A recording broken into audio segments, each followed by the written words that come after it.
శ్రీమాత్రే నమః. సద్గురు జ్యోతిషాలయం నుంచి ఒక విశ్లేషణ. మార్చి 29, 2025 తారీఖున షష్టగ్రహ కూటమి ఏర్పడుతుంది. గురుగారు దీని గురించి చాలా చెప్తున్నారు, దీనివల్ల ఏమైనా అపార్థాలు జరుగుతాయా లేదా ప్రళయం జరుగుతుందా అని అందరూ నా దగ్గర ప్రశ్నిస్తున్నారు. ప్రళయం జరుగుతుందా కాదో తెలియదు, కానీ మీరు ప్రళయంలో పడకండి. ఫస్ట్ మీరు అన్నీ చూసి రకరకాల ప్రశ్నలతో మీరు సతమతమవుతున్నారు. అలా అవ్వకండి, రిలాక్స్గా ఉండండి. ఏమవుతుందో దీన్ని చాలా క్షుణ్ణంగా విశ్లేషించి నేను మీ ముందుకు వచ్చాను. గతంలో 2019 డిసెంబర్ 25వ తారీఖున షష్టగ్రహ కూటమి ఏర్పడింది. ఆ తర్వాత కరోనా మహమ్మారి విజృంభించి విలయతాండవం చేసింది. ఇక ఇప్పుడు మళ్ళీ 2025 మార్చి 29వ తారీఖున షష్టగ్రహ కూటమి ఏర్పడుతుంది. షష్టగ్రహ కూటమి ఎఫెక్ట్ ఏమైనా ఉంటుందంటే ప్రళయం వస్తుంది అని అంటున్నారు. నమ్మకండి, అది అబద్ధం. ప్రళయం ఏం రాదు. ఇబ్బందులు వస్తూ ఉంటాయి. ఏమంటే జ్వరం వచ్చిందంటే పారాసెటమాల్ వేసుకొని శరీరం అంతా వీక్నెస్ కదా, అలా కొంచెం ఇబ్బందులు వస్తాయి, కానీ ప్రళయం అయితే రాదు. చాలామందికి ఒక అపోహ, హెచ్ఎంపీవీ వైరస్ విజృంభిస్తుందా? నో. ప్రభుత్వం చక్కటి దానికి కావాల్సినటువంటి ఏర్పాట్లన్నీ చేస్తున్నారు. అలాంటి ఏ భయం పెట్టుకోకండి.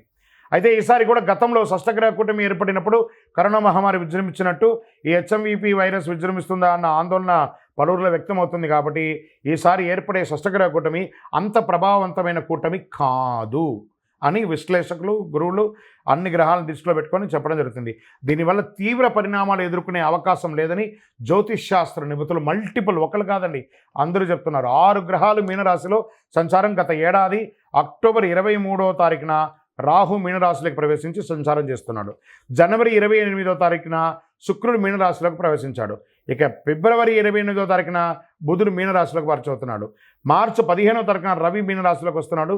మార్చి 28న చంద్రుడు మీనరాశిలోకి వస్తున్నాడు. మార్చి 20వ తారీఖున శనిదేవుడు మీనరాశిలోకి వచ్చేస్తున్నాడు.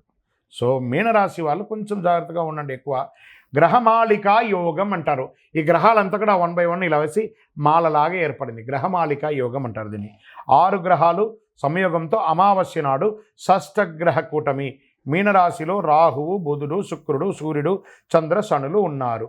ఈ 6 గ్రహాలు సంయోగం చెందడం వల్ల షష్టగ్రహ కూటమి ఏర్పడిందని దాని అర్థం. ఈ షష్టగ్రహ కూటమి ప్రభావం ద్వాదశ రాశుల వారిపై మే 31వ తేదీ వరకు ఖచ్చితంగా ఉంటుంది, అన్ని రంగాల వారికి. మార్చి 29వ తారీఖున ఏర్పడే షష్టగ్రహ కూటమి కూడా అమావాస్యతో కూడుకున్న షష్టగ్రహ కూటమి కావడం మరొక ప్రాధాన్యత సంతరించుకుంటుందని కూడా చెప్పవచ్చు.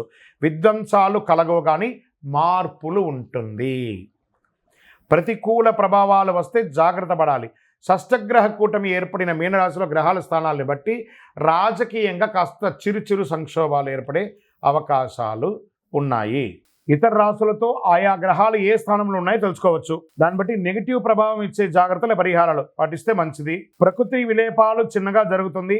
భారతదేశంలో అంతగా ప్రకృతి విలేపాలు ఉండకపోవచ్చు, ఎందుకంటే మీనరాశిలో షష్టగ్రహ కూటమి రావడం అనేది గ్రహమాలికా యోగం ద్వారా ఉన్నది కాబట్టి మన యొక్క భారతదేశంలో అంతగా ఉండకపోవచ్చు. విదేశాల్లో కాస్త జలప్రళయం, సునామీ, భూకంపం లాంటిది వస్తే రావచ్చు.